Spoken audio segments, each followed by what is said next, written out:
우리 서로 인사 나누겠습니다. 하늘의 하나님을 찬양합니다. 예, 한 번 더 하시겠습니다. 하늘의 하나님이 나의 하나님이십니다. 아멘, 아멘. 예, 오늘 말씀 제목이 하늘의 하나님께 뜻을 정하고라고 말씀을 정해봤는데요. 우리가 연초가 되면 저를 비롯해서 모두 새로운 마음가짐으로 뜻을 정하죠. 뜻을 정한다는 것은 어떤 목표를 위해서 마음으로 굳은 결심을 다시 한번 한다라는 것을 말합니다.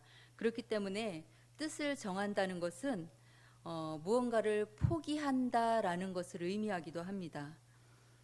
뜻을 정할 때는 그만한 가치가 있기 때문에 내가 무언가를 희생해서라도 뜻을 정하게 되죠. 그런데 우리 하나님을 믿는 자녀들의 눈으로 세상을 볼 때는 참으로 헛된 것에 뜻을 정하는 사람들도 많이 있습니다. 예, 오늘 말씀 제목처럼 하나님께 뜻을 정하셨습니까? 아멘. 예, 아멘. 구약 성경에서 오늘 우리가 함께 읽었던 다니엘서는요. 선지서에 속합니다. 다 아시는 바와 같이 선지서는 대선지서와 소선지서로 나뉘는데요. 기록자인 그 선지자들의 능력에 따라서 나뉘는 것이 아니고 기록된 분량 몇 장으로 기록이 되었는지 그거에 따라서 이제 소선지서와 대선지서로 나뉘게 됩니다. 이사야서와 예레미야와 에스겔, 다니엘 이렇게 네 가지가 대선지서에 들어가는데요. 예레미야는 66장, 예레미야는 52장, 에스겔은 48장, 다니엘은 12장밖에 안 됩니다. 그런데 우리가 성경을 읽다 보면 다니엘서보다 더 장수가 많은 게 있어요. 그게 뭐냐면 호세아서거든요. 호세아서는 다니엘서보다 2장이 많아요. 그래서 14장이에요. 그럼 왜 호세아서하고 다니엘서가 위치가 바뀌었는가? 이것은 다니엘서가 그 장수에 비해서 굉장한 방대한 내용이 기록되어 있기 때문입니다. 세계 열방 나라들이 그 역사를 어떻게 이끌어 나아가는지를 자세하게 예언을 해놨고요. 그리고 나아가서는 종말론적인 메시지까지도 담고 있기 때문에 다니엘서를 대선지서로 구분을 했습니다. 다니엘의 이름의 뜻은 하나님은 나의 심판자, 의로우신 나의 재판장 이런 뜻이라고 합니다. 억울한 일을 당하거나 아니면 손해를 보는 일을 당해도 하나님이 다 아시기에 결국 하나님은 우리의 심판주가 되어주셔서 우리의 모든 형편 가운데서 우리를 보호하시고 우리를 구원해내신다는 그런 메시지가 담겨 있습니다. 다니엘서의 핵심 메시지는요, 2가지로 나눌 수가 있는데요. 이방신은 아무것도 아니다 라는 것이고요. 2번째는 하나님만이 세상 역사를 이끌어 가시는 유일하시고 전능하신 하나님이시라, 이런 것이 바로 핵심 메시지입니다. 예, 출애굽 사건 이후로 이제 이스라엘 백성들이 가나안 땅에 들어가서 그 백성들의 영적인 발목을 붙잡는 것이 하나가 있었는데 그게 뭐냐면 바로 우상 숭배였지요. 그 우상 숭배 때문에 바로 이 이스라엘 백성들이 바벨론의 포로로 잡혀가게 됩니다. 그러니까 하나님 앞에서 매를 버르게 되는 거죠. 하나님은 하나님의 사랑하는 백성들이 그 바벨론 땅에 포로로 잡혀가면서 수많은 백성들이 또 죽기도 했잖아요. 그리고 그곳에서 정말로 비참한 삶을 살게 되는데 하나님은 썩어 들어가는 살을 도려내는 그런 아픔일지라도 그것을 감수하고서라도 하나님은 하나님의 백성들을 당금질할 수 있는 그 바벨론 땅에 풀무불에 던져 넣으실 수밖에 없었습니다. 구약 성경에 그 기록을 보면 다니엘서 이후로 보면은 우상 숭배가 나오질 않아요. 그러니까 다니엘서가 구약 성경에서 어떻게 보면 우상 숭배 돌파의 전환점이 됐다라고 이렇게 말씀하시는 분들이 있더라고요. 그러니까 포로기 이후에 하나님의 백성들은 더 이상 우상 숭배 때문에 영적인 그런 올무에 잡히진 않는데 또 다른 그런 딜레마에 빠지게 돼요. 그건 뭐냐면 바로 형식주의 예배입니다. 그런데 이 형식주의 예배는 예수님의 때 신약시대 그리고 초대교회 때까지도 이 형식주의가 계속 이어지게 되는 것을 우리가 성경을 통해 볼 수 있죠. 그래서 누가복음 12장 1절 말씀에 보면 예수님께서 뭐라고 제자들에게 말씀하셨냐면, 예수께서 먼저 제자들에게 말씀하여 이르되 바리새인들의 누룩 곧 외식을 주의하라 라고 말씀하셨던 것처럼, 이 외식 즉 형식주의는 신약 시대까지 계속해서 이스라엘 백성들을 괴롭히는 그런 영적인 문제가 되었습니다. 그런데 이제 그거는 이제 접어놓고요. 오늘 본문 말씀을 통해서 우리는 다니엘이 왜 이 말씀을 기록했는지를 한번 생각해 보려고 합니다. 다니엘서 1장 1절부터 2절에 보면은 이 전체 흐름에 대해서 요약한, 그러니까 다니엘이 어떤 의도로 이 말씀을 기록했는지, 그리고 어떤 관점으로 이 말씀을 기록해 나아갔는지를 그 1장 1절부터 2절까지 말씀 안에서 우리가 찾아볼 수가 있습니다. 한번 말씀을 다시 한번 읽어보도록 하겠습니다. 1장 1절 말씀 제가 먼저 읽겠습니다. 유다 왕 여호야김이 다스린 지 3년이 되는 해에 바벨론 왕 느부갓네살이 예루살렘에 이르러 성을 에워쌌더니 하나님의 전 그릇 얼마를 그의 손에 넘기심에 그가 그것을 가지고 신할 땅 자기 신들의 신전에 가져다가 그 신들의 보물 창고에 두었더라. 아멘. 예, 1절의 말씀에 보면 바벨론 왕 느부갓네살이 예루살렘 성을 에워쌌다라고 기록을 하고 있습니다. 근데 이 말씀은 1절은 세상적인 관점, 세상적인 역사관으로 그냥 보여지는 대로 해석한 거예요.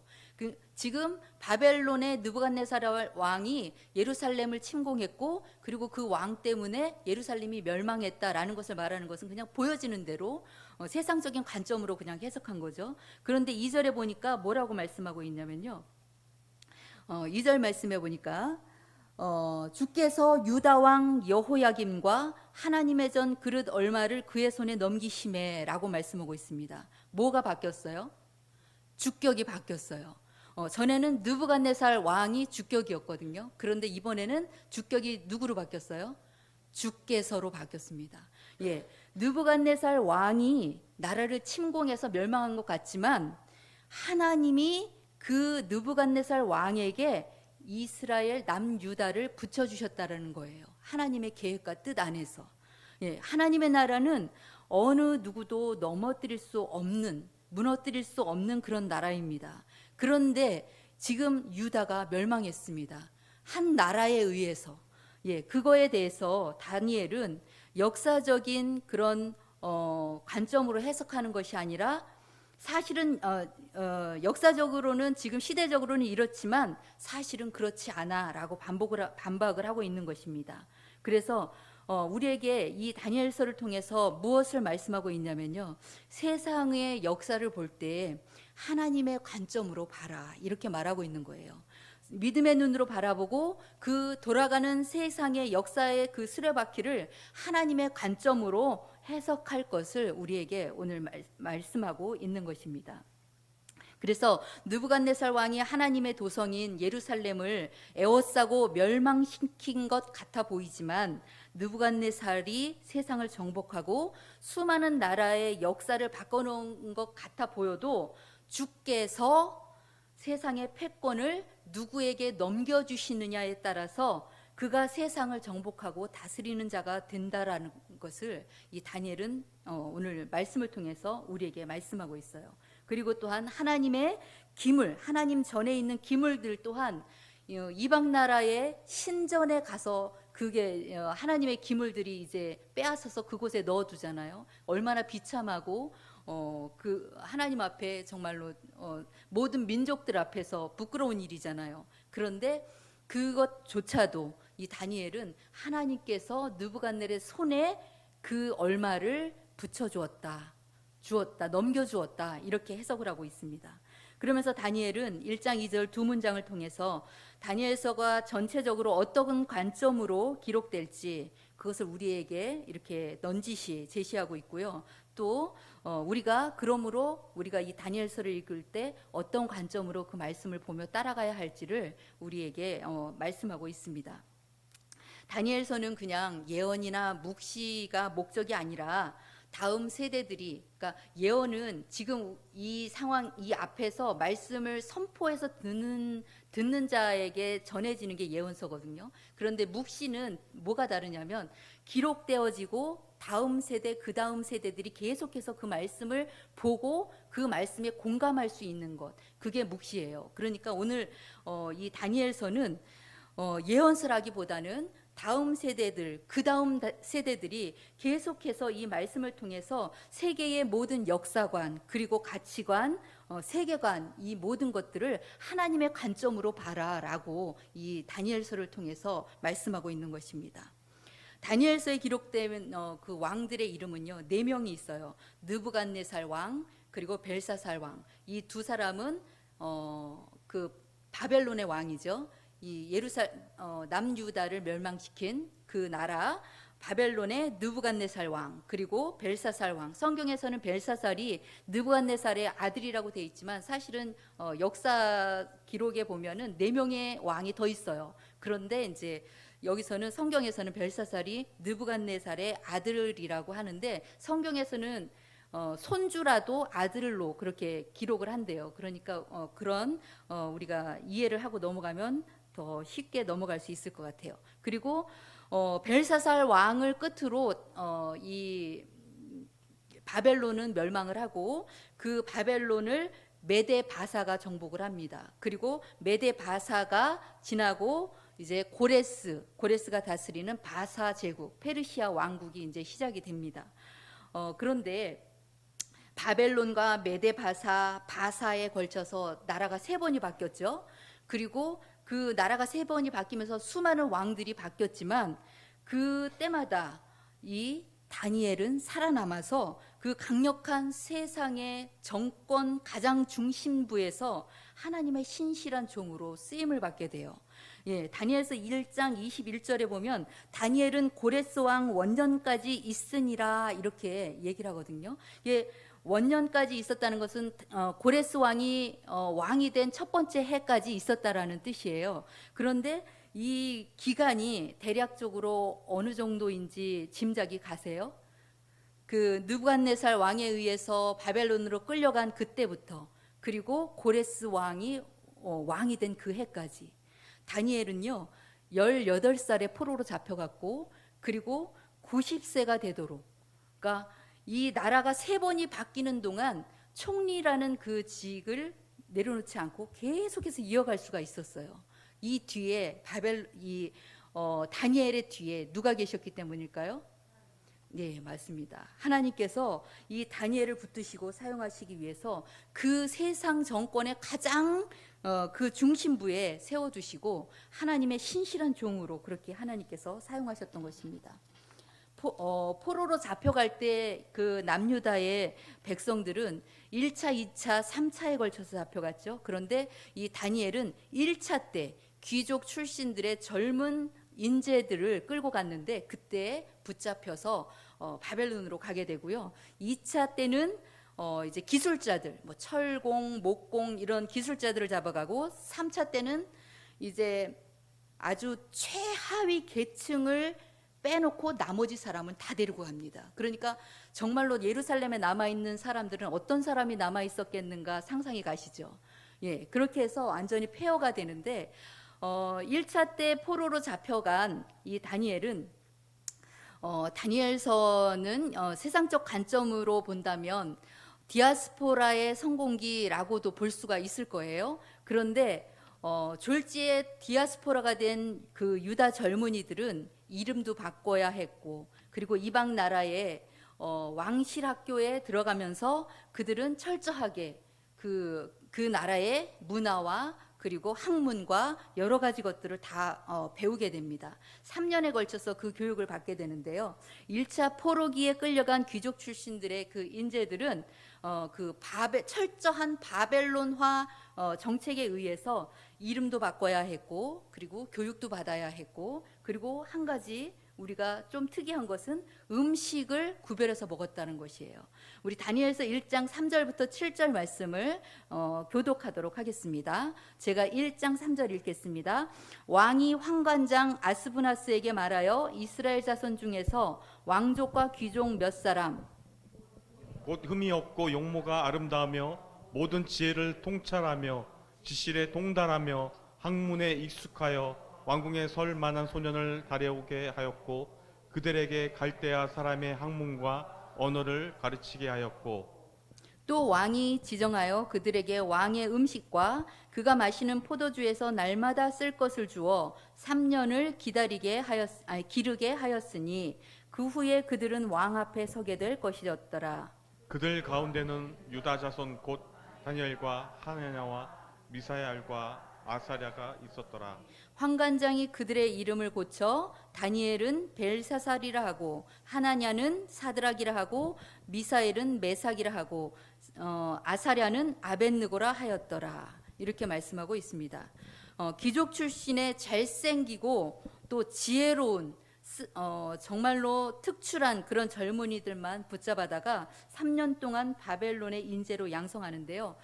첫 번째는 갈대아 사람의 학문과 언어를 가르쳤습니다. 그리고 두 번째는 왕이 제공하는 음식과 포도주를 마셔야 했습니다. 그리고 세 번째는 창시계명, 이름을 바꾸는 것이었습니다. 왜냐하면 유대 사람들은 그 전에도 설교를 통해서 말씀하셨지만 유대 사람들은 자녀의 이름을 지을 때 그 자녀의 이름이 누구의 신앙 고백이라고요? 부모님의 신앙 고백이 담긴 그런 이름을 자녀에게 지어줬어요. 그런데 그 이름을 다 이제 바벨론으로 끌려간 포로들은 이름을 다 바꾸게 하는 거예요. 우리나라 일제시대 치하처럼. 그래서 다니엘은 하나님은 나의 심판자라는 뜻인데 벨드사살이라고 바꿨어요. 벨은 나의 보호자, 벨이 이방 우상이거든요. 나의 보호자. 사드락은 마루둑의 명령, 마루둑도 이방 우상이에요. 그리고 메삭은 아쿠와 같은 신이 누구인가. 그 다음에 아벳느고는 느고의 종. 이렇게 해서 모두 다 이름 속에 우상의 이름이 들어가 있는 거예요. 철저하게 바벨론화하려는 그러한 정책을 했는데요. 그럼에도 불구하고 8절에 보면 다니엘이 참으로 어려운 결정을 하게 됩니다. 1장 8절 제가 읽어드릴게요. 다니엘은 뜻을 정하여 왕의 음식과 그가 마시는 포도주로 자기를 더럽히지 아니하리라 하고 자기를 더럽히지 아니하도록 황관장에게 구하니 이렇게 말씀하고 있습니다. 왕의 음식과 포도주는 신들에게 바쳐졌던 것들이었고 그 음식을 먹는다는 것은 그 제사에 동참한다라는 의미가 있어요. 그리고 그 음식을 먹음으로써 이 유대인들은 하나님의 음식 규례를 범하는 것이 되는 것입니다. 레위기 11장에 보면 우상에게 바쳐진 음식은 부정하니 먹지 말라라고 하는 하나님의 명령이 있는데요. 이 명령을 어기는 것이 되는 것입니다. 그렇기 때문에 그는 하나님의 말씀을 지키기로 뜻을 정하고 이방 나라의 관리로 교육받는 것은 무엇이든지 그 교육은 다 받아들이겠지만 신앙의 정체성만큼은 철저히 내가 고수하겠다, 내가 양보하지 않겠다라는 굳은 의지가 있었던 것입니다. 그래서 다니엘은 뜻을 정하고 황관장에게 가서 자기가 왕이 주는 음식을 절대로 먹지 않겠다고 단호하게 말을 했습니다. 어떻게 보면 무모한 그런 행동이었죠. 그렇지만 하나님께서 다니엘서 1장 9절 보니까 그 황관장이 이 다니엘에게 은혜와 긍휼을 베풀었는데 어떻게 해서 그렇게 되었는지 1장 9절 보면 하나님이 다니엘로 하여금 황관장에게 은혜와 긍휼을 얻게 하신지라 이렇게 말씀하고 있어요. 그러니까 이것도 또한 하나님이 그렇게 하셨다라고 말씀하고 있는 것입니다. 하나님께서 개입하셔서 황관장의 마음을 움직이시고 그리고 다니엘과 세 친구들이 신앙의 정절을 지킬 수 있도록 도와주셨다라는 것입니다. 이렇게 3년 동안 정해진 교육을 마친 다니엘과 세 친구들은 그 당시로는 가장 앞서가는 그런 문물과 교육 문화를 배우고 습득한 엘리트 중에 엘리트였습니다. 그런데 다니엘은 이 결과 또한 하나님의 관점으로 해석하고 고백을 하는데요. 1장 17절 보겠습니다. 하나님이 이 네 소년에게 학문을 주시고 모든 서적을 깨닫게 하시고 지혜를 주셨으니 다니엘은 모든 환상과 꿈을 깨달아 알더라. 그러니까 이 말씀에서도 보면 이 바벨론 문물을 받아들여서 그 왕이 베푸는 그 모든 것들을 통해서 이렇게 되었다라는 것이 아니라 하나님의 뜻 안에서 바벨론의 그 모든 학문을 배우게 하셨고, 그 다음에 하나님께서 지혜를 주셔서 그 모든 것들을 깨닫게 되었고, 그리고 하나님께서 꿈과 환상을 깨닫게 하셨다라는 것을 또 말씀하고 있어요. 교육기간이 끝난 이들은 느부갓네살 왕의 앞에 가서 이제 직접 테스트를 받는데요. 1장 19절부터 20절에 보면 뭐라고 그 느부갓네살 왕이 이들을 평가를 했냐면, 왕이 그들이 말하여 보매 무리 중에 다니엘과 하나냐와 미사엘과 아사랴와 같은 자가 없으므로 그들을 왕 앞에 서게 하고, 왕이 그들에게 모든 일을 묻는 중에 그 지혜와 총명이 온 나라 박수와 술객보다 10배나 나은 줄을 아니라 라고 평가하고 있습니다. 그들은 탁월했고 그 어떤 정치 전문가들보다 뛰어났습니다. 하나님께서 함께 하시는 이들을 따라올 자가 없었다라는 것입니다. 다니엘서 2장에서는 다니엘이 느부갓네살 왕의 꿈을 해석해주고, 그리고 최고의 국가 경영 컨설턴트가 되는 그런 과정이 전개됩니다. 바벨론의 느부갓네살 왕이 얼마나 고약하고 억지스러운지 우리는 그 내용을 다 알고 계시죠. 기억나지 않는 자기의 꿈을 무조건 알아맞히라고 하는 거예요. 그리고 또한 그 꿈을 해석하라는 거예요. 그러니까 이 억지 부리는 거 보면 마치 요즘 TV에서 나오는 금쪽 같은 내 새끼, 거기 보면 한 대 때려주고 싶은 그런 막 떼쓰고 억지 부리는 아이들 있죠. 이 지금 느부갓네살이 한 대 이렇게 맞아야 돼요. 예, 왜냐하면 자기도 생각나지 않는 그 불안한 꿈을 해석하라는 거예요. 알려달라는 거예요. 그리고 그 꿈에 대해서 해석을 해달라는 거예요. 근데 그러면서 느부갓네살 왕은 뭐라 그러냐면, 그 꿈을 해석하지 못하면 모든 박수와 술객들을 죽이겠다고 그렇게 명령을 내려요. 이게 그냥 엄포만 놓는 것일까요? 아니에요. 느부갓네살 왕은 실제로 죽이려고 했어요. 예. 그런데 이 죽음의 위기가 다니엘 앞에까지 들이닥쳤습니다. 그때 다니엘은 목숨을 잃을 수 있는 그런 위기 상황 속에서도 아주 의연하게, 침착하게 흔들림 없이 반응을 하는데요. 시간을 달라, 내가 하나님께 여쭈어 그 꿈을 해석해 주겠다라고 시간을 벌어요. 그리고 나서 돌아가서 하나냐와 미사엘과 아사랴에게 그 일들을 알리고, 그리고 하늘에 계신 하나님이 이 은밀한 일에 대하여 불쌍히 여기사 다니엘과 친구들이 바벨론의 다른 지혜자들과 함께 죽임을 당하지 않게 하기를 그들로 하여금 구하게 하니라, 이렇게 말씀하고 있어요. 그래서 다니엘은 돌아가자마자 먼저 하나님 앞에 기도해야 되겠다라는 것을 먼저 알았고, 그리고 그 자기 자신의 믿음의 동역자였던 그 하나냐와 미사엘과 아사랴에게 함께 중보 기도를 하자고 그렇게 이제 제안을 하고 기도를 해요. 그날 밤에 하나님께서는 이 다니엘에게 그 꿈을 보여주시고 해석할 수 있도록 해주셨어요. 그때 이 다니엘은 하나님을 어떻게 불렀냐면 하늘에 계신 하나님이라고 불렀어요. 다니엘의 세 친구들에게 기도하자라고 할 때도 뭐라고 하냐면 하늘에 계신 하나님께 이 기도를 하자라고 이렇게 제안을 하잖아요. 그런데 하나님께서 이 다니엘에게 그 꿈에 대해서 보여주시고 해석을 알려주셨을 때에도 하늘에 계신 하나님께 하나님을 찬송하니라 이렇게 고백하고 있어요. 다니엘서를 읽다 보면, 제가 오늘 말씀의 제목을 하늘의 하나님께 뜻을 정하고라고 했는데, 다니엘서를 읽다 보면 하늘에 계신 하나님, 하늘의 하나님, 이 말씀이 많이 반복돼서 나오거든요. 하늘의 하나님이 어떤 하나님일까요? 다니엘에게 있어서 다니엘에게 있어서 하나님은 하늘의 하나님은 어떤 하나님이셨을까요? 우리 성도님들에게는 하늘의 하나님이 어떤 하나님이신가요? 아주 높고 높은 그 보좌 위에 앉으셔서 이 세상 모든 나라와 인생들을 통치하시고 다스리시는, 우리가 도저히 근접할 수 없는 그런 하나님, 그런 하나님으로 이렇게 하늘의 하나님을 이해하시는 분은 없으시겠죠. 예. 맞습니다. 우리가 잠깐 하늘의 개념을 짚어보면요. 하늘은 두 가지 개념이 있어요. 첫 번째는 우리가 알고 있는 눈으로 볼 수 있는 하늘. 그래서 성경책에 보면 하나님께서 만드신 궁창을 하늘이라고 하죠. 우리가 눈에 보이는 새들이 날아다니는 그 하늘. 스카이, 영어로는 스카이라고 하는데 또 다른 해석은 뭐냐면 하늘, 그 하늘은 바로 보이지 않는 영적인 세계, 하나님이 다스리는 영원한 나라. 그 나라를, 그 하늘을 영어로는 헤븐이라고 해요. 헤븐. 그래서 스카이와 헤븐은 전혀 차원이 다릅니다. 그래서 하나님을 믿지 않는 사람들은 도저히 볼 수 없는 나라가 바로 헤븐이에요.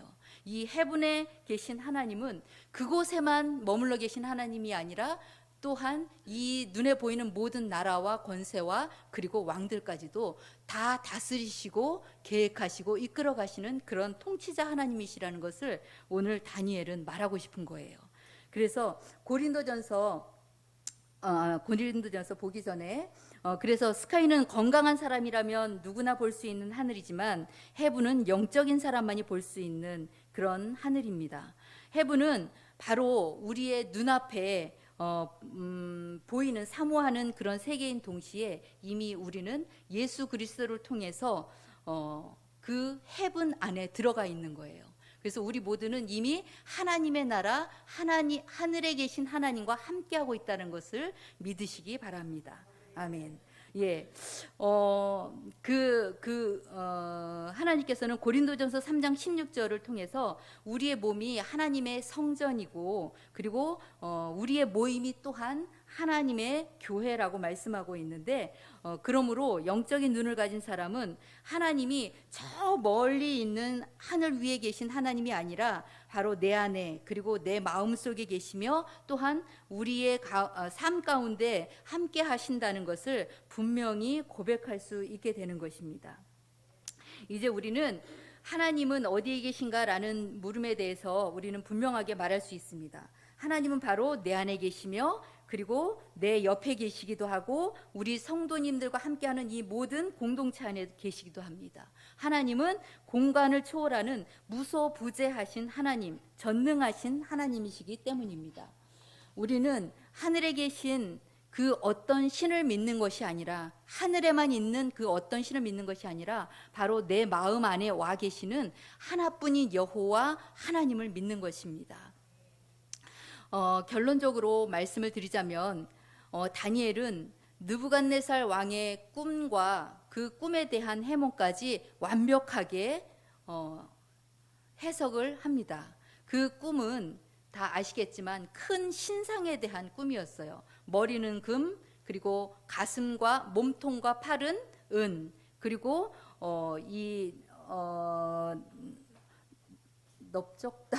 넓적다리라고 하죠. 네, 그리고 배와 넓적다리는 동, 그리고 종아리는 철, 그리고 발은 철과 진흙 이렇게 만들어진 그런 신상에 대한 것을 꿈을 꾸었는데 이 신상은 세계의 패권을 어떤 나라, 그러니까 어느 제국이 이끌어 갈 것인가에 대해서 하나님이 이 느부갓네살 왕에게 미리 보여주신 예지몽이라고 할 수 있습니다. 근데 우리는 이런 궁금증이 있을 거예요. 왜 하나님의 백성, 특히 다니엘과 같은 사람에게 이 꿈을 보여주시지 왜 이방 나라 왕에게 이 꿈을 보여주셨을까? 그것은 이방 나라 사람일지라도 하나님께서는 이스라엘 백성들을 이스라엘 땅에서 뽑아다가 지금 바벨론에 놓으셨잖아요. 그곳에서 하나님은 영광 받으시길 원하십니다. 이스라엘 백성들을 통해서 살아계신 하나님이 증거되어지길 원하고 하나님이 재해석되어지길 원하십니다. 그래서 그 하나님께서는 느부갓네살 왕이 꾼 꿈을 통해서 진짜 왕이 누구인가에 대해서 하나님이 이 느부갓네살 왕이 알기를 원하셨던 거예요. 그러니까 금으로 된 머리는 바로 현재 다니엘이 있는 그 바벨론의 느부갓네살 왕이 다스리는 바벨론을 뜻했습니다. 그리고 그 다음 은으로 된 몸통은 그 다음을 이어가는 메데바사, 그리고 넓적다리는 헬라, 그리고 철로 된 종아리는 로마 제국, 그리고 흙과 진흙으로 된 발은 이제 예수님 재림하실 때까지 분열되어 있는, 분열로 흩어져 있는 유럽 연합을 상징한다고 합니다. 그런데 이 신상을 향해서 손대지 아니한 돌이 날아와서 이 신상을 부수어 그 우상이 다 무너지고, 그리고 그 신상이 재처럼 바람에 다 날아가서 사라졌다고 합니다. 그러면 그리고 난 뒤에 그 돌은 태산을 이루어 온 세계에 가득했다라고 했습니다. 여기서 마지막 해석이 굉장히 중요한데요. 마지막 날아와서 신상을 부숴버린 이 다듬지 않은 돌은 바로 예수 그리스도를 뜻합니다. 예수님은 십자가에서 죽으시고 부활하심으로 세상의 모든 권세를 깨뜨리시고 하늘의 하나님이 다스리시는 영원한 하나님 나라의 문을 활짝 열어주셨습니다. 다니엘은 이 꿈을 해석하면서 얼마나 두렵고 떨렸을까요? 저는 이 말씀을 준비하면서 다니엘의 마음을 한번 생각해 봤어요. 하나님께서는 이 모든 역사 속의 이 큰 제국들을 결국에는 하나님이 다 다스리시는구나. 그리고 이 역사의 끝에는 하나님의 영원한 나라가 준비되어 있구나 라는 것을 이 다니엘이 알았을 때 그 얼마나 가슴이 벅차고 그 가슴이 뛰었을까라는 생각이 들더라고요. 그 나라는 지금 우리 모두가 누리는 영원한 하나님의 나라인 줄로 믿습니다. 아멘. 여러분, 하나님이 다스리시는 하나님의 백성이라는 사실에, 그 사실을 생각할 때 기쁨과 감사가 넘치십니까? 아멘. 혹시 잃어버리셨다면 다시 되찾게 되기를 축복합니다. 다니엘의 하나님, 그리고 우리가 섬기는 우리의 하나님은 하늘에 계신 막연한 그 어떤 힘센 존재가 아니라 태초부터 지금까지, 그리고 앞으로 영원 무궁하도록 이 세상 모든 만물들을 권능으로 다스리시는 유일하신 참 하나님이십니다. 또한 우리의 하나님은 하늘에 저 먼 곳에 계시는 분이 아니라 바로 내 안에 함께 계시고 나를 늘 나와 동행하시며, 그리고 나를 통해 그분의 영광을 나타내시기를 원하신다는 것을 믿으시기 바랍니다. 그러므로 우리는 그 어떤 힘든 일을 만나거나 그 어떤 어려운 환경에 던져질지라도 함께 하시는 하늘의 하나님으로 인하여 다시 일어설 수 있습니다. 다니엘은요, 제가 강의 설교를 들은 적이 있는데요. 다니엘에 대해서 어떻게 해석을 하셨냐면, 다니엘은 그 바벨론의 내시가 되었을 거라는 그런 해석을 하시는 분도 계시더라고요. 그러니까 그 사람을 정치를 위해서 세우되 그 사람이 어떤 그 권력도 행사하지 못하도록, 우리나라 역사 속에도 보면 내시들이 보면 거세를 하잖아요. 그런데 다니엘도 그랬을 거다라는 그 얘기를 하시면서, 다니엘이 사자굴에 던져질 때 가족들이 같이 들어갔나요? 들어가지 않았죠. 그런데 다니엘을 모함했던 그 신하들은 어떻게 했어요? 그 가족들까지 모두 다 던져졌거든요. 그리고 나중에 보면 다니엘이 돌아갔다, 예루살렘으로 돌아갔다, 갈 수 있는 기회가 있었지만 돌아갔다라는 기록이 없어요. 그건 뭘 말하냐면,